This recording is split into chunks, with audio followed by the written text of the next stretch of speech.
لیکن پھر ذمہ داری ان کی ہے گورننس کرنا، اور جب ان گورننس کے اندر گیپ آئے گا تو وہ بھی ذمہ داری ان کی ہے۔ تو پھر ہم انہیں بتائیں گے کہ نالائکو، کب تک تمہاری گورننس کے گیپ، ظاہر ہے پھر افواج کے جوانوں کی، اور یہ آخری بات جو یہ حقیقت ہے، اس پر کوئی عذرا تفنن بات نہیں ہو رہی، جو آخری جملہ ہے وہ حقیقت ہے کہ جوانوں کی شہادت ہوتی ہے، افسران کی شہادت تو ہوتی ہے، جو ہماری ماؤں کے بچے ہیں، جو ہمارے بھائی ہیں، اور وہ تکلیف دہ بات ہے سبھی کے لیے۔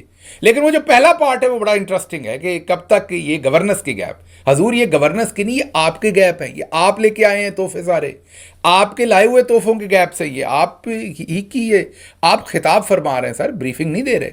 اگر آپ بریفنگ دیتے تو پھر آپ کہہ سکتے تھے کہ یہ گورننس کے گیپ ہیں، ساری بزمی آپ کی ہے۔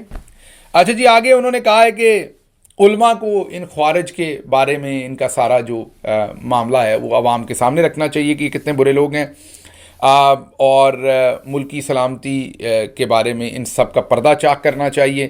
پھر یہ کہا ہے کہ ملک کے تحفظ کے لیے سیاسی مفادات سے اوپر آ کر سوچنا چاہیے، اور دہشت گردوں کا جو بیانیہ ہے اس سے اوپر ہمیں ایک بیانیہ بنانا چاہیے۔ ہم سب اگر متحد ہوں تو کوئی ہمیں کمزور نہیں کر سکتا، ہمیں اللہ پر بھروسہ کرنا ہے، اور تمام سہولت کاروں کو ناکام بنا دیں گے۔ جو اعلامیہ ہے، یہ تو ٹکرز ہیں، جو اعلامیہ جاری ہوا ہے اس میں بھی یہی باتیں ہیں کہ سیسا پلائی دیوار، شکست دے دیں گے، متزلزل ہمارا جو ہے وہ ایمان ہے، اس میں کوئی ہماری شک شبہ نہیں ہے کہ ہم نے ملک کا دفاع کرنا، وہی جو پوری باتیں ہوتی ہیں کہ ہم آہنی ہاتھوں سے نپٹیں گے، وہ ساری باتیں۔ لیکن اس میں ایک بات یہ بھی کی گئی ہے کہ یہ جو سوشل میڈیا کے دہشت گرد ہیں ان کا بھی پیچھا کیا جائے گا، جناب ان کا ضرور کریں۔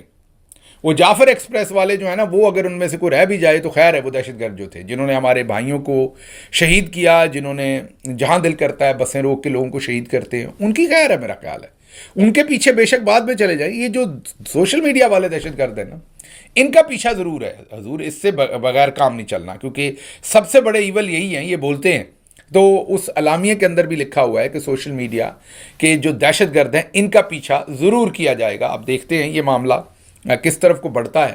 کہنے کی بات یہ ہے کہ یہ اب جو ایک دوبارہ سے، پہلے آپ نے دیکھا تھا کور کمانڈر کانفرنسز میں سے یہ معاملہ تھوڑا سا نکلا تھا سوشل میڈیا والا، اب دوبارہ سے پکڑ پکڑائی بھی شروع ہو گئی ہے سوشل میڈیا کی، اور دوبارہ سے قومی سلامتی کی پارلیمانی کمیٹی کے اعلامیہ میں بھی سوشل میڈیا کے دہشت گرد دوبارہ آ گئے۔ تو مطلب پریورٹی ریاست کی، جیسے وہ خطاب اور بریفنگ کے اوپر خطاب آ گیا نا، بالکل اسی طریقے سے اب دوسرے دہشت گردوں کے اوپر بھی میرا خیال سوشل میڈیا والے دہشت گرد پریورٹائز جو ہیں وہ ہو گئے۔ تو یہ تو تھے ٹکرز۔ اب آپ کو بتاتے ہیں کہ 80 منٹ تک تقریباً آرمی چیف نے بریف کیا جو یہ میٹنگ ہوئی۔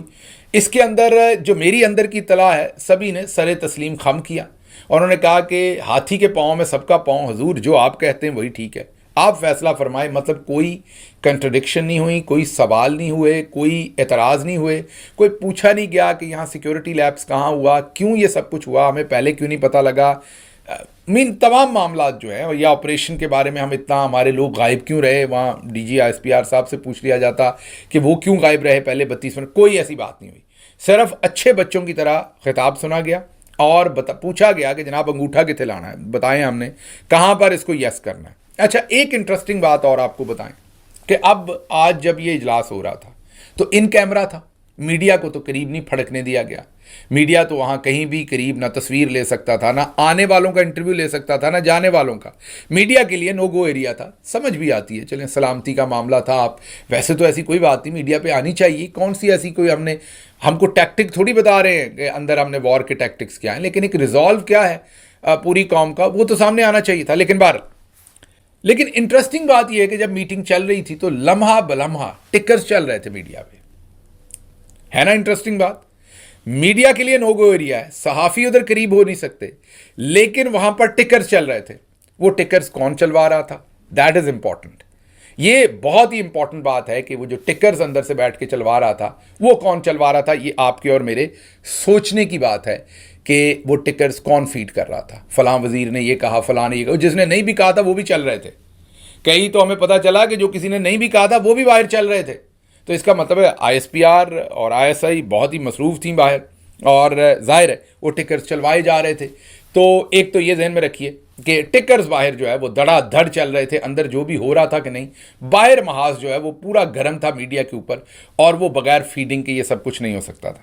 اچھا، پھر پتہ چلا ہے کہ محسن نقوی صاحب وہ ادھر پی سی بی پہ بھی غائب تھے، جو چیمپئنز ٹرافی ہوئی اور فائنل میچ، اور وہاں بھی وہ کہیں نظر نہیں آئے۔ جب ہندوستان کو کپ دیا گیا وہ تب بھی نظر نہیں آئے، وہ بڑے دنوں سے غائب ہیں۔ اور کچھ لوگ کہتے ہیں کہ ان کو بہت کوئی سیریس قسم کا پرابلم ہے اس ٹائم چل رہا ہے۔ کیا پرابلم ہے؟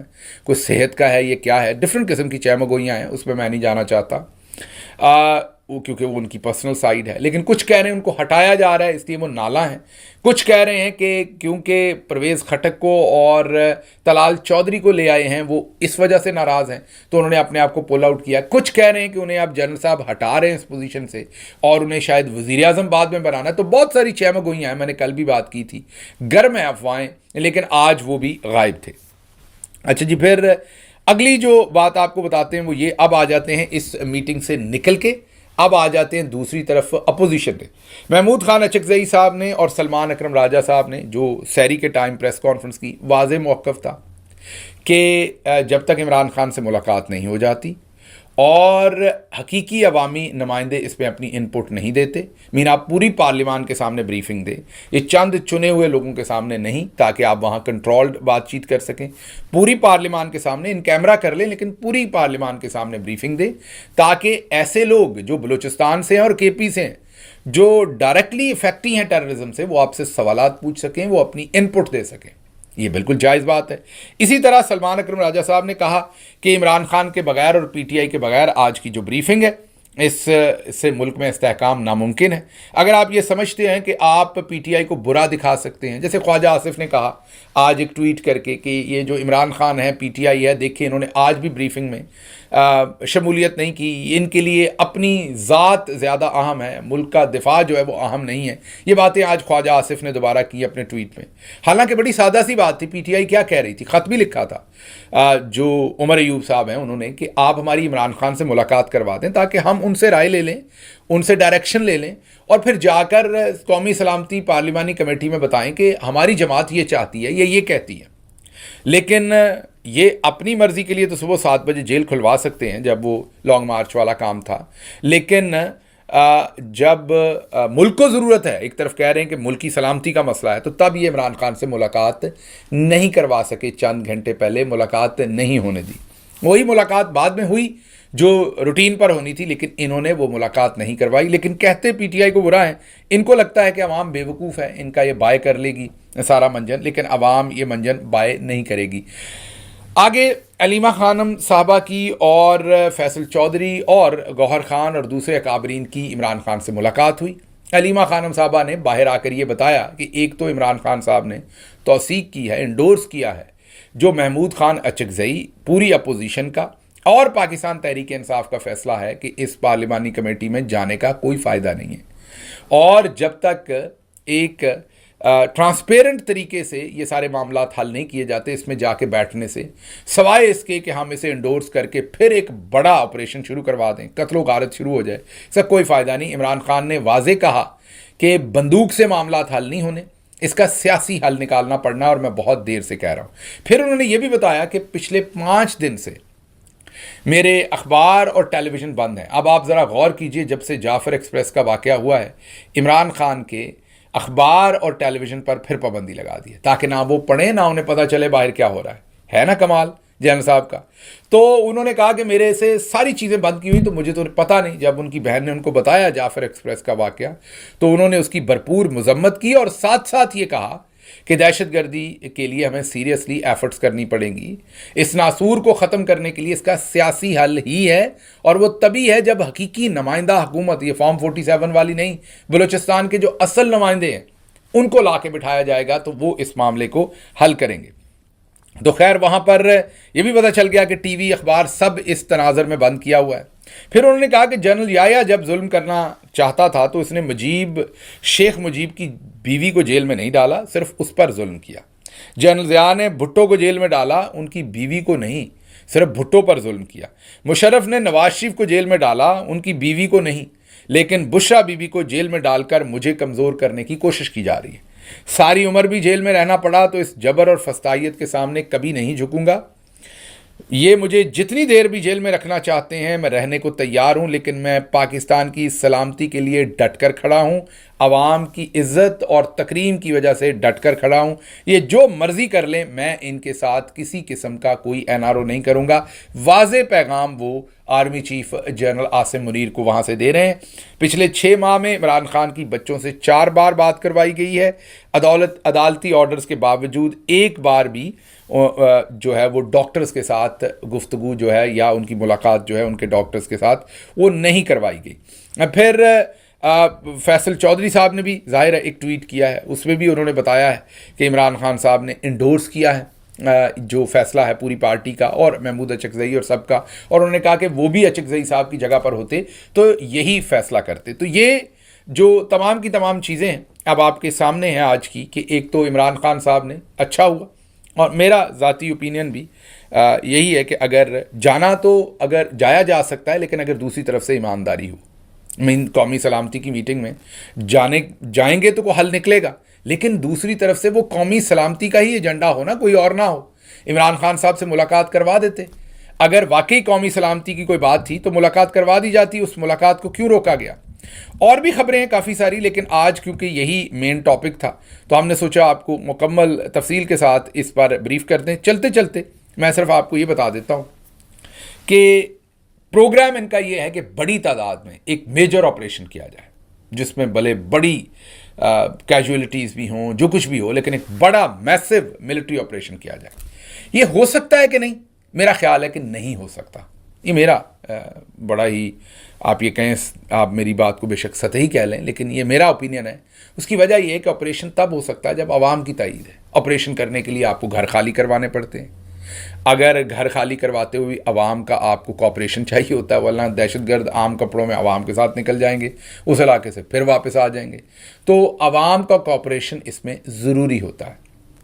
عوام جب تک آپ کے ساتھ نہ ہو، ایک ماحول نہ ہو، ایک سیاسی لیڈرشپ جو ہے، سیاسی قیادت جو ہے وہ عوام کو اعتماد میں نہ لے، عوام آپ کے ساتھ نہ ملیں، تو ایسے بڑے پیمانے پر ملٹری کے آپریشنز نہیں ہو سکتے. کوئی بھی ایسا آپریشن، فوجی آپریشن جو ہے وہ کرنا ممکن نہیں ہوتا.